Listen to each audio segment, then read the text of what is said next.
Peace, family. My name is Vicki Dillard for African Diaspora News Channel. Thank you so much for tuning in, family. Now, certainly, you all may have seen some of my coverage that I have done in the times past, sounding the alarm that the UN is actually considering moving many of its offices, preparing to move some of its offices to Kenya. Yes. How many of you all know that the UN's main hub is located here in the United States in New York City? There are extraordinary costs with that. Let me give you a little bit of background. It says here, I'm reading from a piece from Al Jazeera. It says, as UN agencies mull Kenya move, some fear exclusion from Nairobi's growth. Just a little bit of background, family. It says here that in the cramped alleyways of Githogoro slum, just 2 kilometers, about a mile from where Kenya's capital Nairobi, may soon host more UN offices and staff. Agnes Karimi cuts meat on a wooden table under the scorching sun, it says, watching her stock spoil in the heat because she has no electricity to power a refrigerator. It goes on to say that while the UN complex boasts state-of-the-art conference facilities and reliable power, Karimi's meat spoils daily in her small butchery. It says about how the contrast could not be starker as Kenya readies for what local officials herald as a historic transformation.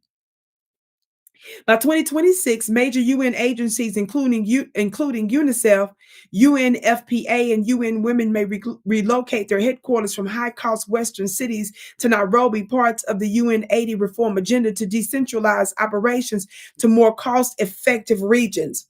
It says for Nairobi, a bustling metropolis of 5 million people, the move promises to cement its status as one of 4 global UN hubs along New York, Geneva, and Vienna.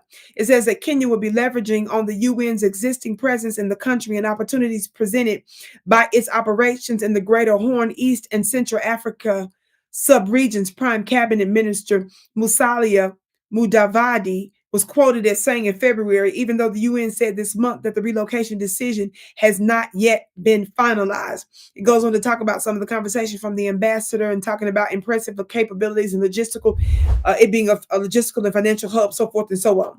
Now, let's be very clear. There's a couple things I want you to keep in mind. Number one, for decades, somebody say decades, for decades, Africa, which is one of the largest continents on the planet, I believe second largest, and certainly their youth growth, I believe, outpaces everybody else on the entire continent of 54 nations. Watch this. Y'all still haven't given them a seat on the Security Council.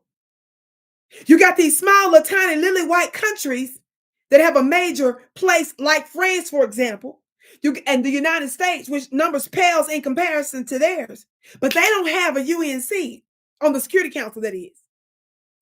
How is it that for decades and decades and decades, Black and African leaders have been demanding a role, a seat, a permanent seat for that, for which you have not accommodated, but you're going to accommodate possibly, seriously, major offices and agencies of the UN in Kenya? That's number one. Number two, really, there are 3 points. It's no disrespect, but President Ruto has a very suspect relationship with the United States. I've done back-to-back coverage on the fact sometime back that he was willing to be the black face and send Black law enforcement to Haiti to so-called fight gangs and stuff while taking money from the United States. The other thing I told you all is that in the United States, former presidents and high-level officials, business persons, bureaus, and agencies believe in giving him gifts and awards. I've done coverage on him signing a little so-called trade agreement memorandum with Ursula von der Leyen, which was suspect some of the conditions there related to Kenyan trade agreements and stuff. Now, what is one of my biggest issues with this? I think it's great for it to be a hub theoretically, but this is just a warning that I want to provide, because how many of you all know I am a prophetic voice? One of the things that I want to remind you of is this. I'm looking at a piece here that I saw online where it says Westlands and Connect. And in here, they're talking about how the UN is going to be spending billions in Nairobi, right? Now, the exact numbers, as we know, when you do a little bit of more research, the exact numbers obviously are not known, but one can reasonably conclude that if they are going to actually move some of these offices there, even though they're still working out some of the logistics and they're not yet finalized everything, as I just mentioned, it's obviously reasonable to conclude that once these logistical things have taken place and everything's officially been signed off on, there's going to be a whole lot of money being spent there, right? If it is truly millions or billions, here's my concern. Watch this. This piece that I just mentioned to you before, this platform says, it says that if you're an expat, business owner, professional, student, contractor, service provider, investor, or just looking to position yourself, they say this is for you. The UN boom in NRB is not hype. It's happening, and it's bigger than most people realize. 6,000 plus staff, 50 plus agencies, and $265 million expansion. A new hall for 9,000 delegates, according to UNON procurement data. Over 600 million in contracts were awarded in NRB in the last 5 years alone.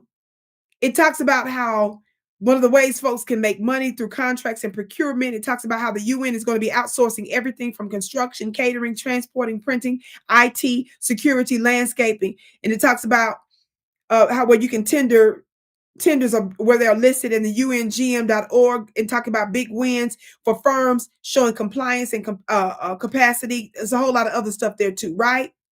One of the things I also noticed in some of the other research that I did, it was talking about how IBM, I believe it is, and some of the software companies, don't quote me on the exact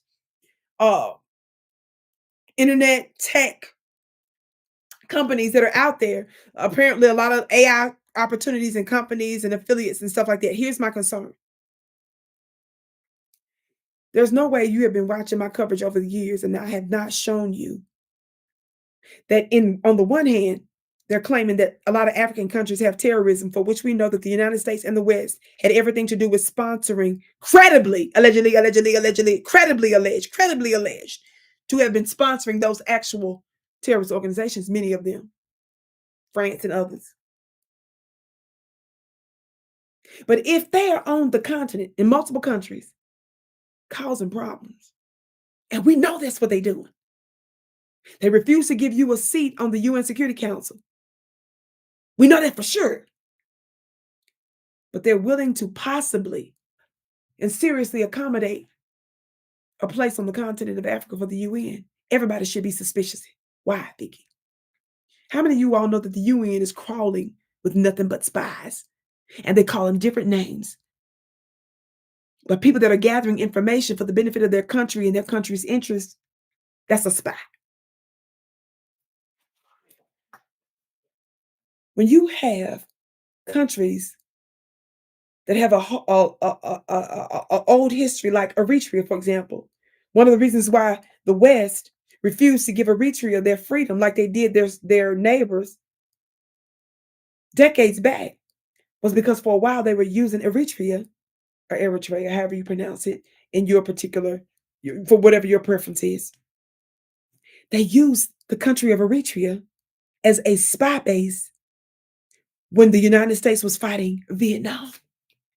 And we are documenting the United States as saying that's the reason why we can't afford to let them have their own sovereignty. If you know that the Sahelian countries have kicked out France and others, and that these very countries are desperate to get back because France and the West are crashing and burning because they can no longer fleece the resources that they need from the continent of Africa so that they can live a Parisian life, luxury Parisian life. And if they've been trying to find inroads into the country to spy, to disrupt using so-called efforts to do roads, oil pipes, energy pipelines, if some of these countries are kicking them out and not even taking their charity, these are different things that they use to undermine the country and to serve, to spy on it. My biggest warning is if you have software companies, large software companies, tech companies, AI companies coming to your country, beware. because this might give them a stronghold on the actual continent to spy not only on folks in Kenya, even though a lot of folks consider President Ruto to have made a lot of serious and problematic missteps, but it just might be giving them proximity to spy on others. I can't wait to what you have to say about it. My name is Vicki Dillard, beloved. Be sure to go to my website at vickiplanet.com. I did a series not too long ago called Bloodlines and Trade Lines. Those that are members of the Vicki Dillard Mystery School, for the upcoming few days, they're going to get absolutely free access to that. I'll do free lectures for them. They get a whole bunch of other yummy goodies. I've also got some specialized high-end courses that I'm doing just for men about the spiritual secrets to providing and protecting for your household. So instead of complaining about the ability to not be able to do it, I'm going to give you the actual secrets, brothers. The Spirit has downloaded to me. And for my ladies, I do a 90-day course. It's a higher end school. But for both of these higher end courses, you will have the ability, the opportunity to make payments. I'm going to be talking about how we use our divine feminine secrets to manifest the destiny of our lives. Go to my website at vickiplanet.com. That's VICKI planet.com. Be sure to share the broadcast. I can't wait to see you again.